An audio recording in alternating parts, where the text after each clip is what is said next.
A hadith is a reliably transmitted report of what the Prophet, peace be upon him, said, did, or approved of.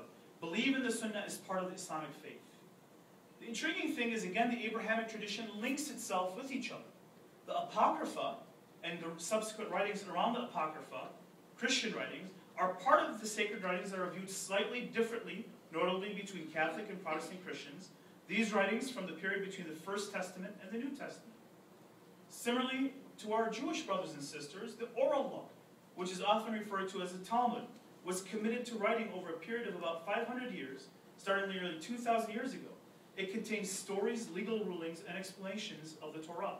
Thus, again, the Abrahamic tradition can remanifest itself regardless of what form you take, because the traditions tend to be the same. We always have a secondary legal or theological structure to be able to define what we believe.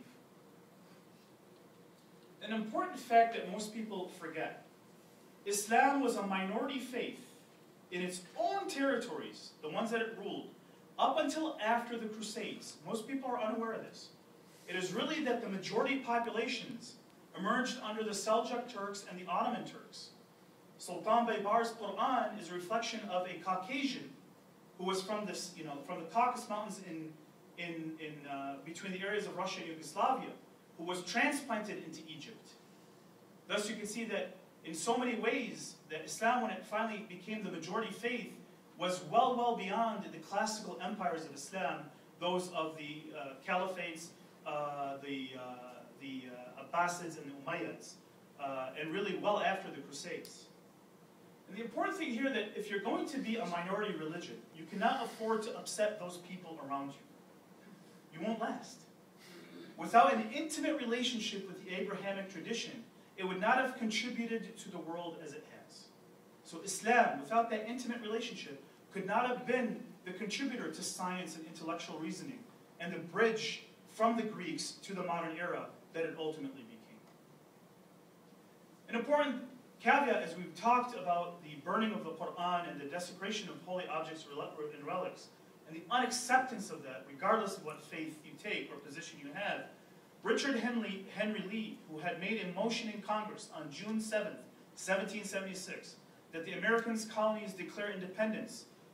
Here's what Richard Henry Lee, one of the founding fathers, said: "True freedom embraces the Mohammedan, which is Islam, and the Gentoo, Hinduism, as well as the Christian religion."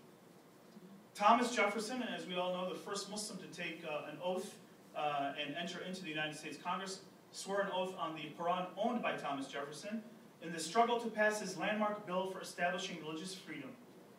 In the Virginia legislature in 1786, the Virginia legislature rejected by a great majority an effort to limit the bill's scope. And what was the scope of that bill? That within the mantle of its protection, thus the United States, it would also include the Jew, the Gentile, the Christian, and the Mohammedan or the Muslim. So our very founding fathers speak to us against the very behavior we hold today. Whether it's a behavior as a pundit speaking against Muslims, or as a Muslim speaking against his Christian brothers and sisters. In conclusion, it's not a matter of competing theology. It is a matter of pursuing the essence of faith. Ultimately, the ultimate goal and the ultimate example led by the life of Abraham.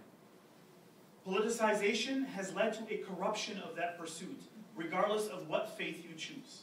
We need to take politics out of an understanding of what our faiths are all about. Otherwise, we fail in the very Abrahamic tradition that we have chosen to pursue. Regardless of path, if one is truly seeking to exemplify the lives of any one of the prophets they have chosen to follow, in a way, they are Muslim in the Arabic definition sense. They are one who submits simply to the will of God. And in that sense, we're all brothers and sisters. Thank you very much.